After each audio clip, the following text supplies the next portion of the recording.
गोली इतना चलाई तोहरा प्यार में कि फोटो हमर छप जाई अखबार में। गोली इतना चलाई तोरा प्यार में, फोटो छप जाई हमारा अखबार में। वाह वाह वाह वाह टुनटुन यादव जी, क्या बात है।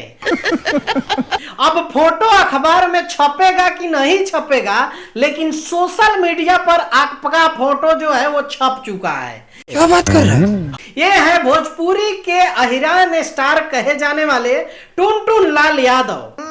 राजा जी, अब अहिरान स्टार जो है ये जातिवाद से हट के बंदूकवाद थाम लिए हैं और इनका जो भी गाना आजकल आ रहा है वो सब कट्टा और बंदूक पे ही डिपेंड है और हर वीडियो में कट्टा बंदूक दिखाया जा रहा है।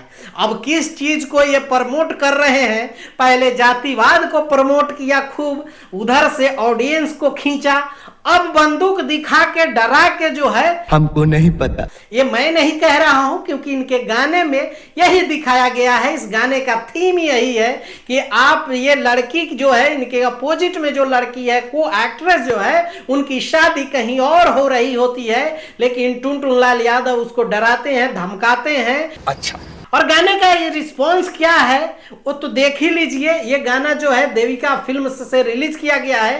अच्छा, इस गाने को लिखा है प्रतीक राज और ऋषभ पांडे, म्यूजिक दिया है अभिषेक गुप्ता ने। Oh my God! और इतने बड़े सुपरस्टार जो हैं, अहिरान स्टार कहलाते हैं, इनके बारे में आप क्या सोचते हैं नीचे कमेंट करके जरूर बताइएगा। मिलते हैं अगले वीडियो में, तब तक के लिए दीजिए इजाजत, बाय बाय, टेक केयर, जय हिंद।